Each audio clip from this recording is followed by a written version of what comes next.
नमस्कार, आप देख रहे हैं सुदर्शन न्यूज और मैं लावनी विनीत एक बार पुनः आप सभी का स्वागत करती हूं हमारे इस विशेष कार्यक्रम बदलता महाराष्ट्र में। महाराष्ट्र ने एशिया का सबसे बड़ा विकेंद्रित सौर ऊर्जा कार्यक्रम सफलतापूर्वक लागू कर एक ऐतिहासिक उपलब्धि हासिल की है। मुख्यमंत्री देवेंद्र फडणवीस ने बताया कि वर्ष के अंत तक राज्य में सौर ऊर्जा के माध्यम से 16 गीगावाट बिजली का उत्पादन किया जाएगा। विश्व आर्थिक मंच 2026 की वार्षिक बैठक के अवसर पर इंडिया पवेलियन में अंतर्राष्ट्रीय सौर गठबंधन द्वारा आयोजित scaling solar energy where it matters विषयक सत्र में मुख्यमंत्री फडणवीस द्वारा ये जानकारी साझा की गई।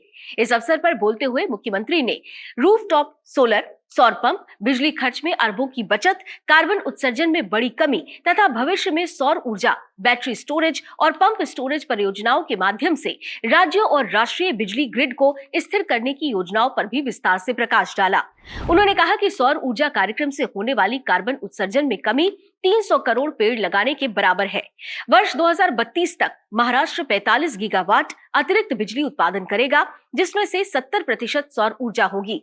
नवीकरणीय ऊर्जा का हिस्सा जो 3 से 4 वर्ष पहले 13% था, वो 2030 में 52% तक पहुंच जाएगा। महाराष्ट्र ने जिस प्रकार से सोलराइजेशन किया है उसको आज हम लोगों ने सामने रखा और ये जो महाराष्ट्र मॉडल है, जो एशिया का सबसे बड़ा डिस्ट्रीब्यूटेड सोलर हमने इंफ्रास्ट्रक्चर तैयार किया है।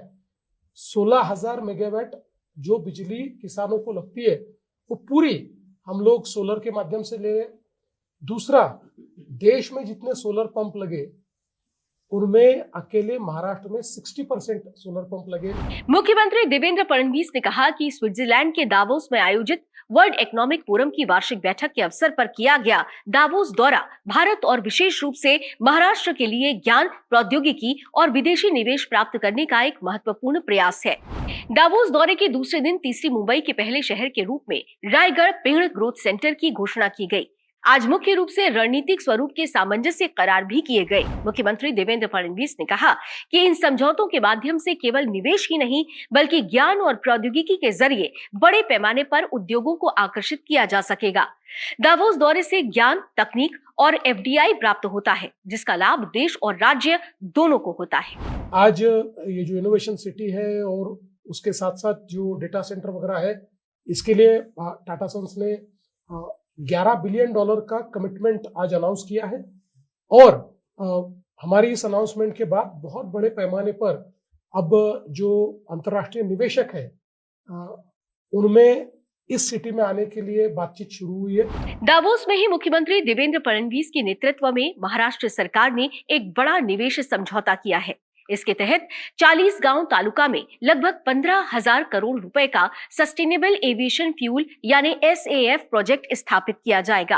अमेरिका के सैन फ्रांसिस्को स्थित एक्चुअल HQ कंपनी, साथ ही संखला रिन्यूएबल्स और स्क्यूब इंफ्रा के सहयोग से ये मेगा प्रोजेक्ट विकसित किया जाएगा। इस परियोजना में गन्ना, मक्का, कपास, बांस और कृषि अपशिष्ट से विमानों के लिए पर्यावरण अनुकूल ईंधन का उत्पादन किया जाएगा।